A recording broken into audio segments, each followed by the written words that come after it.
blanco es el color de la paz. ¿Por qué la leche es blanca? ¿Por qué se estila regalar flores blancas en los funerales? ¿Es el blanco un color? En verdad ya hablé de esto en mi video sobre el negro, anda a ver mi video sobre el negro, pero en cualquier caso cuando una persona dice que el blanco y el negro no son colores, simplemente respóndeles, entonces, ¿de qué color es una cebra?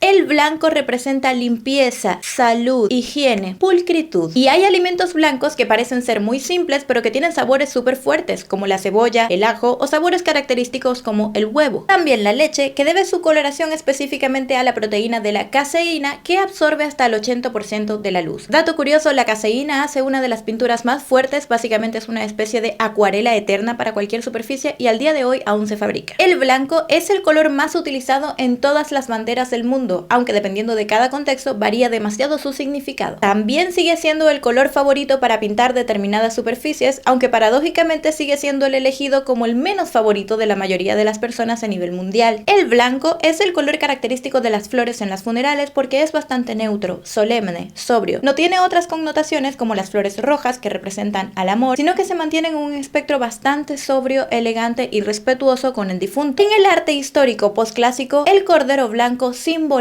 o representa a Cristo en su sacrificio por la humanidad. Y también el blanco es el color de la transfiguración, porque incluso en el Evangelio de San Marcos se habla de la resurrección de Cristo como que éste vuelve con un blanco prístino y súper vivaz, tan pero tan blanco como la nieve. Algo que parece una adaptación bastante confusa considerando que Jesucristo vivía en el desierto y no en la nieve.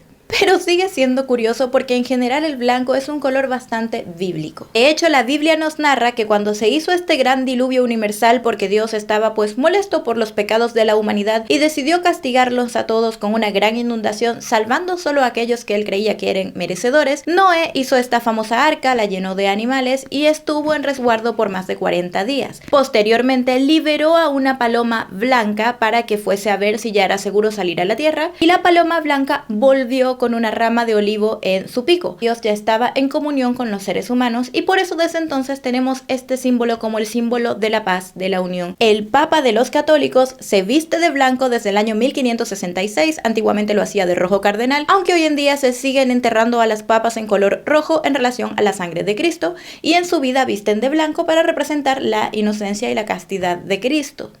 También las novias se visten de blanco en señal de pureza y castidad, aunque esto en verdad se lo debemos a una monarca que lo instauró como moda hace relativamente pocos años, pero el punto es que me hace sentido que el vestido de novia sea blanco porque algo tan grande y tan difícil de mantener sin que se ensucie solo puede ser utilizado una sola vez, al menos sin que el color vaya mutando demasiado, porque otro dato interesante del blanco es que no existen tonos de blanco, sino tonos blanquecinos de otros colores. Por ejemplo, está el color marfil, que puede ser una versión muy clara del café, o del amarillo, que es prácticamente un color hueso, o el color crema o peltre, que puede ser la versión demasiado clara de un celeste o de un color plomo, pero no existen variaciones de blanco como si existen tonos blanquecinos de otros colores. Y esto es muy interesante porque la relación del blanco con otros colores siempre está presente. Por ejemplo, cuando ves blanco en la pantalla de tu televisor o en otras pantallas, en verdad no estás viendo blanco, estás viendo la mezcla de rojo, verde y azul, que son los colores luz con los que la pantalla interpreta ese fenómeno, pero no existen puntos blancos o coloración blanca en tu pantalla, aunque definitivamente tenemos el blanco asociadísimo a aquello donde no hay color. Incluso para corregir, cuéntame si alguna vez utilizaste papel líquido o liquid paper. Este es un producto bastante interesante que marcó la infancia de muchas personas porque nos permitía corregir sobre el papel. Y por último hay que comentar que hay animales espirituales preciosísimos como el pavo real blanco o el tigre de Bengala, que son excepcionales en muchísimas culturas, y también hay otros animales que simplemente nos conmueven por su ternura, como las ovejitas blancas, los conejitos, los perritos, los gatitos, cualquier animalito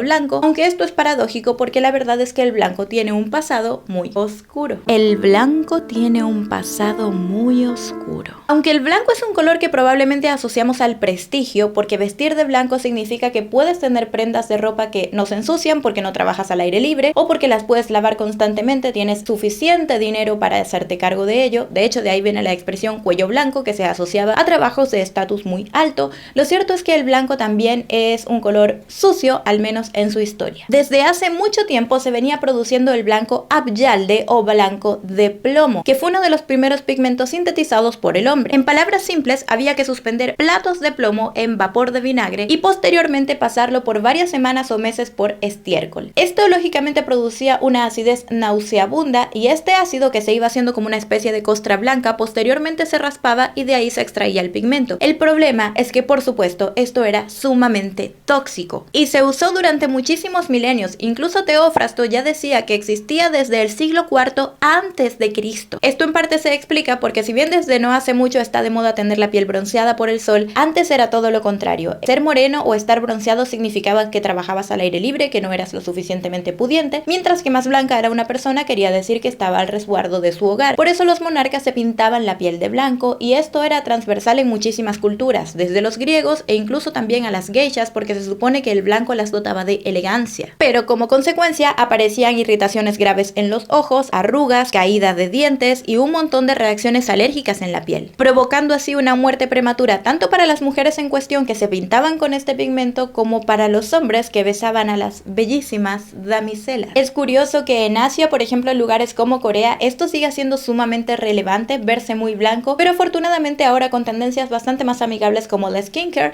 en vez de llenarse la cara de plomo blanco. Aunque no solo las mujeres se pintaban de blanco en la antigüedad, también los hombres en algún momento se pintaban de blanco, y para eso existía otro pigmento llamado blanco de titanio. Titanio viene de titán, que en griego significaba tierra blanca, arcilla o yeso, porque los titanes, para hacer sus rituales, se pintaban el cuerpo y el rostro de blanco. Algo que podríamos analizar sociológicamente desde un punto de vista muy interesante, que tiene que ver con la supremacía, la superioridad, el blanco más cerca de lo celestial. No sé si incluso tocar acá algunos temas de racismo o el origen de los conceptos de la raza aria. Me estoy yendo por las ramas, como siempre suele ocurrirme. Pero el punto es que mientras más blanco se veía una mujer o un hombre, o bien estaba más cerca de una experiencia ritual exitosa o de la muerte. Luz blanca al final del túnel. La idea de que cuando estamos a punto de morir vemos una luz blanca al final del túnel que nos llama a una transición pacífica hacia el más allá, tal vez está más relacionada a lo místico que a lo científico. Pero ciertamente muchos científicos han tratado de explicar esto, porque transversalmente distintas culturas, distintas personas de distintos rangos etarios parecen describir lo mismo cuando han estado en experiencias al borde de la muerte o en situaciones de extremo estrés. Estrés. Y hay 3 teorías que sustentan la idea de la luz blanca. La primera teoría se basa en algo llamada la isquemia retinal. Básicamente, cuando el cerebro recibe menos sangre y oxigenación, por un momento en ese estado turbio, pudiera decirse, es capaz de ver menos colores o incluso de percibir un destello blanco. De hecho, muchos pilotos han sentido una situación similar cuando cambian rápidamente de compresión gravitacional estando en el vuelo, explicando que entre 5 y 8 segundos pierden completamente la visión y solo perciben un rayo o un destello blanco. Así que bien podría deberse o a la presión en el ambiente o a la falta de oxigenación que llega al cerebro. Así que los científicos consideran que estas son experiencias similares. Tanto recibir menos oxígeno en el cerebro como cambiar la presión del aire puede hacer que por un momento no podamos percibir bien los colores, nuestra visión se vea alterada y vemos algo que parece un destello blanco. Una definición también más mística podría ser la de Carl Sagan. Este científico consideraba que la luz al final del túnel tiene que ver más bien con una regresión de volver al canal de parto,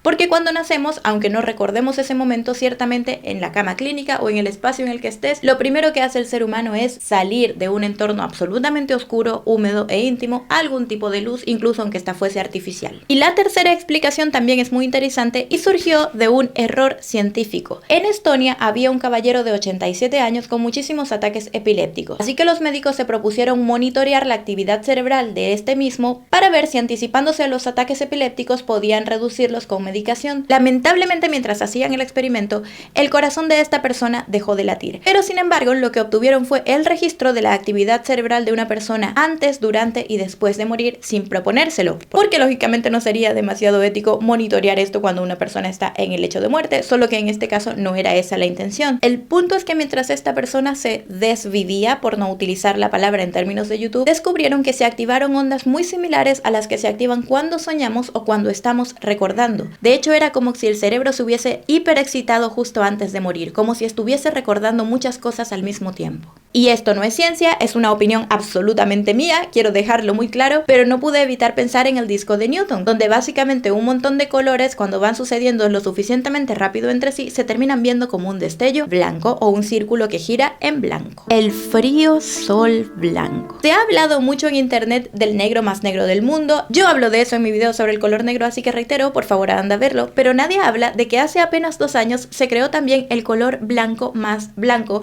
en pro de luchar contra el calentamiento global. Presta mucha atención a esto porque lo encontré fascinante. Esto fue creado en la Universidad de Purdue y los investigadores creen que así como el Vanta Black es el negro que absorbe el 99,9% de la luz, el blanco más blanco logra refractar al menos el 98,1% de esta. Se cree que el efecto de este blanco recubriendo por ejemplo un edificio en su totalidad podría evitar que incluso se tuviesen que utilizar aires acondicionados en el futuro. Y si te preguntas qué hace que una pintura blanca sea tan blanca, pues esto se debe a una muy alta concentración de sulfuro de bario en la pintura, que de hecho es lo mismo que se utiliza en la industria cosmética para los blancos o para blanquear el papel fotográfico, pero por supuesto en cantidades muchísimo más comedidas. Utilizando equipos de lectura llamados termopares, de hecho se dieron cuenta de que esta pintura lograba reducir a la temperatura del mediodía hasta 8 grados Fahrenheit más bajos el calor o la temperatura, ay no sé describir esto bien, lograban que hiciera más frío donde la ponían, eso. Y lo mejor es que a diferencia del Vanta Black, que es básicamente una tecnología que sigue siendo muy avanzada, que pertenece a una sola persona y que no cualquiera puede reproducir, la pintura más blanca del mundo sí es posible y compatible reproducida con las técnicas contemporáneas para hacer pintura. Así que lo que se espera es que cualquier persona pueda tener acceso a la misma. De verdad me frustra que no se hable lo suficientemente de esto, solo se habla del negro más negro del mundo que posee una sola persona, pero nadie está hablando de que ya existe el blanco más blanco y que ojalá dentro de poco todos vamos a poder utilizarlo, aunque por mucho tiempo el blanco también fue muy sucio.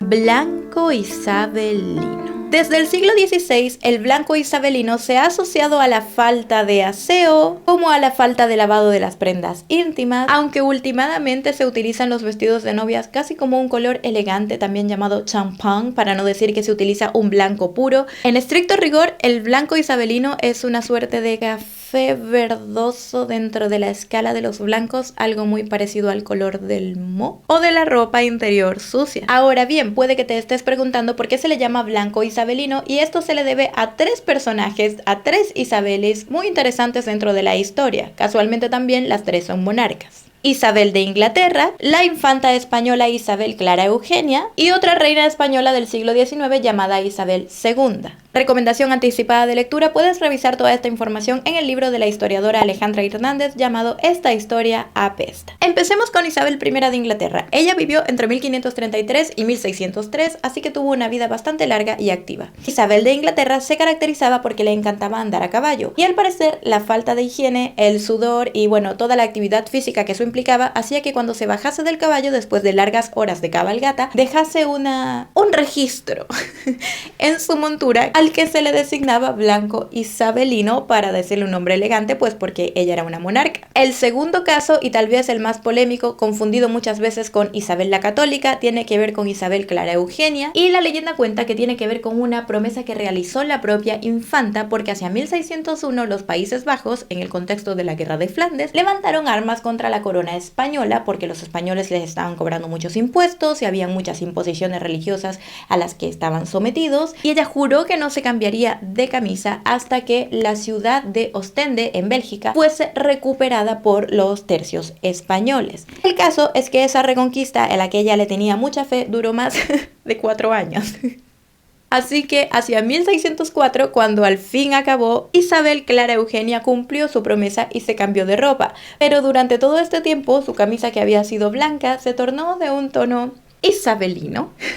Y el tercer blanco isabelino tiene que ver con la reina Isabel II de España, y hay quienes afirman que ella sufría hidrofobia. Yo pensaba que esto era simplemente el miedo al agua, pero también al parecer tiene que ver con la rabia. Personas que tienen algún tipo de rabia y le temen al agua, que es lo que les ponen para calmarlas. Esto se debe a que la reina no se aseaba con frecuencia y generalmente el cuello de su ropa, en vez de verse blanco, se veía amarillento, verdoso, cafezoso, isabelinoso. Pero el blanco no siempre fue sucio, el blanco también es elegante. Joyas blancas. las perlas. Muchísimas pinturas en las galerías del arte, sobre todo en la época del Renacimiento y del Barroco, representan perlas. De hecho, la palabra barroco originalmente significa perla irregular y no era algo necesariamente bonito. Cuando el estilo arquitectónico barroco se hizo popular en Europa, muchos críticos lo encontraban horrible y decían, y por eso lo designaron así, que era barroco, que era como una perla irregular. No fue hasta que se puso de moda que eventualmente este término pasó a representar algo más bien elegante, y también las perlas barrocas fueron puestas en valor. Por ejemplo, se decía que Venus, la diosa del amor, nació del mar y por eso se le representaba en una ostra vestida prácticamente con nada de ropa o semidesnuda o rodeada o cubierta de perlas. También la Virgen María, la mujer más retratada de la historia, casi nunca se presenta con gemas o cosas que parezcan muy ostentosas, pero sí con perlas. Pues las perlas representan la pureza y la virginidad y generalmente son redondas y suaves con un sutil brillo, algo que las hace ver austeras pese a su condición de joya. No son como un rubí o un diamante facetado que tiene una estructura tal vez un poco dura. De hecho, aunque las perlas a partir del siglo XIX, por ahí con la época victoriana, se comenzaron a asociar al duelo, por lo menos hasta el siglo XVII eran símbolo de riqueza y elegancia, porque a veces se necesitaba bajar al océano y extraer hasta 1000 perlas para dar con una que realmente fuese lo suficientemente grande y hermosa, así que imagínate lo caro que era tener perlas en un momento de la historia. Artistas como Vermeer sobreexplotaron este recurso en sus cuadros para que se viesen todavía más ostentosos o pudientes, como por ejemplo La Tasadora de Perlas. Tiene otras obras que no recuerdo el nombre, pero en los que hay perlas. Y la obra más icónica, por supuesto, es La Chica del Aro de Perla, que muchos investigadores dicen que no es realmente una perla, sino un artefacto metálico. El nombre de la perla se le dio por ahí en los años 90 porque para una exposición necesitaba título la obra.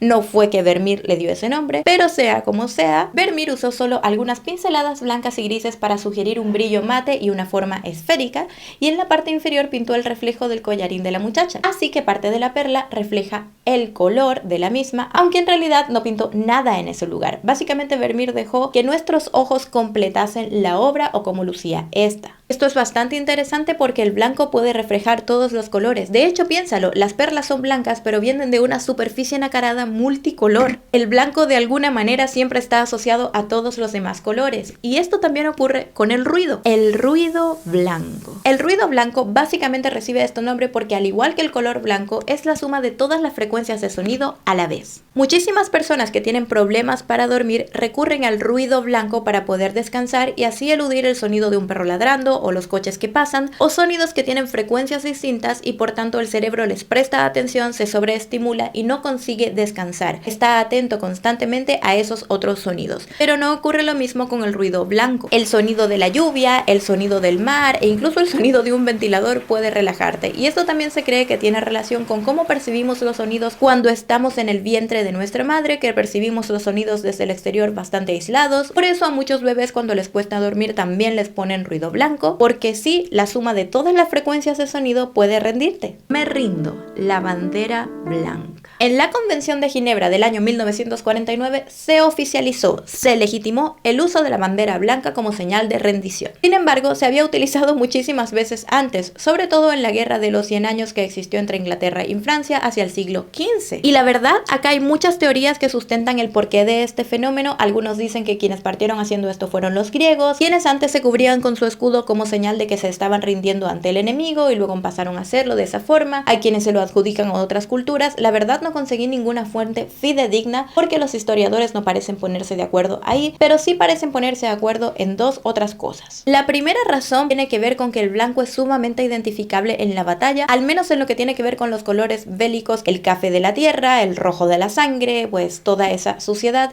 El blanco se destaca mucho. De hecho, si alguna vez has visto películas de la época medieval o cuando van los heraldos, que son los mensajeros con un estandarte, siempre llevan una bandera blanca. De esta forma estaban dando el mensaje de que ellos no eran combatientes, eran mensajeros y por tanto no los tenían que atacar. Y la segunda teoría que sí unifica a los historiadores es que el blanco era el color más fácil de conseguir si estabas compitiendo. Bien podías encontrar una tela blanca o una sábana blanca, no ibas a rendirte esperando a que te llegara una tela teñida de un color específico y tampoco es como que los bandos andaban con una bandera de rendición dentro de pues sus cosas, porque nadie va a la guerra esperando rendirse. Entonces lo más fácil de conseguir era una tela blanca que se destacara en medio de la marea de caos y decir, hola, hola, aquí estoy, levanto la bandera de la paz, me rindo. Y de hecho, hablando de enemigos, no sé si te has dado cuenta de que muchos villanos son blancos. Está, por ejemplo, Lord Voldemort, los vampiros, que son inmortales, el mismísimo Immortal Joe de Mad Max, o los villanos de la casa Harkonnen de Dune. Y esto acá tiene una perspectiva bien interesante que tiene que ver con la deshumanización de estos personajes. Así como los vampiros se supone que son muy pálidos y blancos porque no les corre la sangre en las venas, estos personajes también distan mucho del humanismo, de la empatía o de poder relacionarse normalmente con los otros seres humanos, así que por eso se les da ese matiz blanquecino donde básicamente se les extirpa cualquier tipo de humanismo y se van al lado oscuro aunque sean blancos. El blanco en el arte.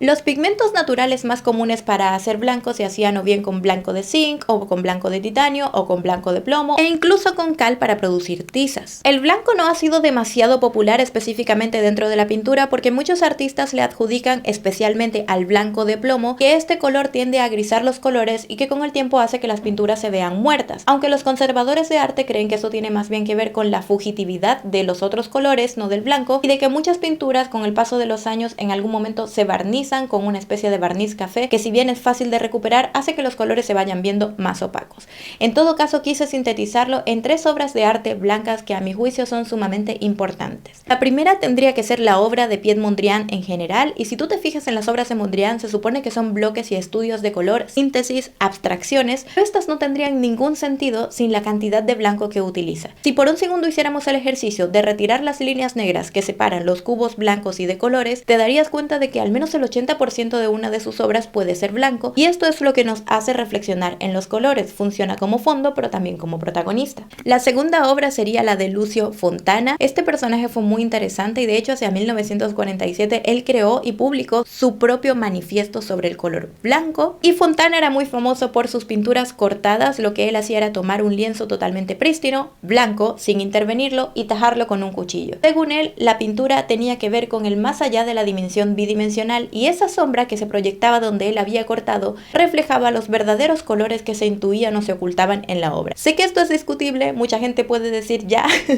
agarraba un lienzo, lo cortaba y decía esta es mi obra, pero no deja de parecerme interesante porque haciendo esto hacía que sí o sí te fijaras en la materialidad del lienzo propiamente, que bueno, es una base blanca. Y por último está el Guernica de Picasso. Yo siento que esta obra la historia nunca le va a dar suficiente valor, aunque ciertamente es una obra hipericónica. En esta pintura Picasso denuncia la guerra, hay un montón de personajes atormentados, es una pintura que grita rojo aunque está hecho con blanco y negro, una decisión muy política, muy interesante, y cada uno de los personajes blancos de la pintura representa algo muy doloroso. Está la mujer con el niño muerto, está otro personaje que es una mujer que cojea, y de hecho incluso hay una paloma blanca que está pintada de negro y solo atravesada por una franja blanca porque se supone que evoca la paz rota de la guerra. Pintura blanca ejercida maestralmente. El blanco y el diseño. Así que sí, el blanco puede ser contestatario o alegre, pero también puede ser triste. Al ser el color de la nieve y del invierno, el blanco también se asocia con el frío, la austeridad, el vacío y el aislamiento. También simboliza la neutralidad, así que muchos pueden vincularlo a que es aburrido, insulso o indeciso. Y muchas personas creen que el blanco no simboliza o no representa nada porque no es un color, pero piensa que de cualquier forma el blanco tiene muchísimas connotaciones psicológicas. Por ejemplo, puede evocar tanto inocencia como frialdad, pureza, esterilidad o paz. En diseño gráfico, el blanco generalmente trae la sensación de seguridad, limpieza y felicidad. No sé si alguna vez has oído hablar de la expresión pizarra en blanco, pero habla de volver a empezar, de comenzar de cero. Así que también puede representar una mentalidad abierta para imaginar lo que tú quieres crear. Como bien hemos comentado, el blanco combina con absolutamente todo porque es muy neutral y suele ser el punto de partida universal para diseños y sobre todo para textos negros. Además, piensa en logos como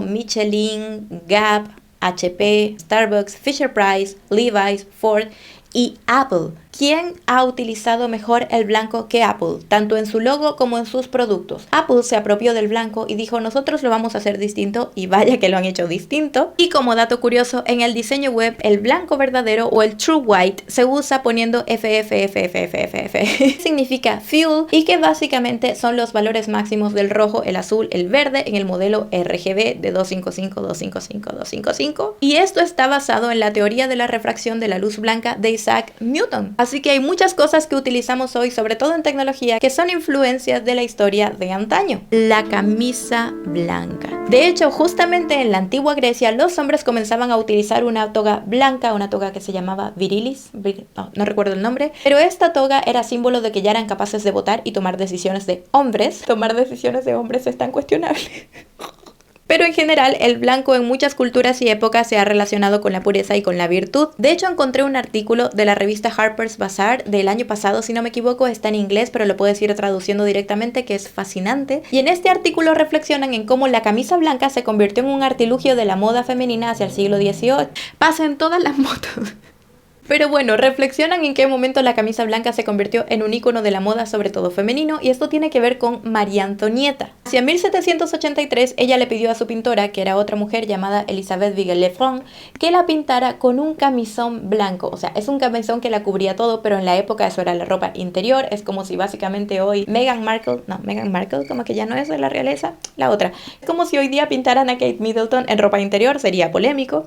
Y con este camisón blanco, ella lo que hace es, primero, hacer un mensaje bastante austero en el que dice: me retrato sin opulencia, sin ostentación, con una ropa muy sencilla. Y la ropa de algodón, que de hecho no era ropa de la realeza, democratizarla porque lógicamente la usó la reina y de ahí todas querían usar una camisa de algodón blanca, dejando totalmente de lado la famosa seda, que era más elegante, más fina y más aristocrática. De hecho, muchos historiadores reflexionan en el impacto que tuvo esta decisión en la industria textil, porque fomentó el crecimiento del negocio del algodón y por tanto de la institución de la esclavitud durante y después de su vida. Estas ramificaciones pueden parecer bastante extremas, pero la importante presencia de la realeza en el escenario mundial le dio una enorme influencia. También Hollywood en algún momento hizo de las suyas, por ejemplo con el cine, con las grandes estrellas como Marlon Brando o no sé, Alain Delon, que eran representados con camisas blancas que contrastaban con los fondos negros de las películas a blanco y negro, donde estos personajes tenían que verse a toda luz, tenían que representarse para que todas nos enamorásemos y los identificásemos. Hablando del blanco, llegó mi negrita. Pero sí, la camisa o la blusa blanca es una prenda histórica, pero que trasciende las épocas porque dentro de su sencillez se adapta con mucha facilidad a muchas tendencias distintas. Por ejemplo, puede ser una prenda informal, una prenda absolutamente formal, una prenda elegante e incluso puedes combinar tradición con modernidad de acuerdo a cómo decidas configurarla. De hecho, hay muchísimos personajes icónicos vestidos de blanco, por supuesto Marilyn con el vestido blanco o Audrey Hepburn con su elegancia. Acá te voy a dejar un montón de imágenes icónicas de personajes que bien han sabido utilizar la camisa blanca y que ha hecho que se convierta en un símbolo contemporáneo, aunque como ya te digo, tiene una historia fascinante. Y eso, por favor, cuéntame qué te llamó más la atención de todo lo que conté, déjame tus comentarios que me encanta leerlos, es como mi parte favorita cuando subo el video, empezar a ver qué es lo que comentan ustedes. Por favor, suscríbete si te pareció valioso este material, lo preparo con muchísimo amor porque amo hablar de... Cuéntame qué cosas crees que me faltó mencionar acerca del blanco o que tú tengas en tu repertorio que pueda sumar a esta comunidad. Como siempre, muchas gracias por ver. Sígueme en Instagram, inscríbete en los cursos de color de mi página web y nos vemos pronto. ¡Chao! Y otra cosa que no mencioné es que los cursos de color se van a estar actualizando constantemente, así que si lo pagas ahora vas a empezar a ver dentro de poco mucho material nuevo, grabado de mucha mejor forma. Y sí, eso sin ningún costo extra, solo por ser parte de los cursos de mi página web. Así que toma los cursos de mi página web. Siento que este video quedó hiper blanco porque como estoy vestida de blanco, el blanco lo reflejó todo.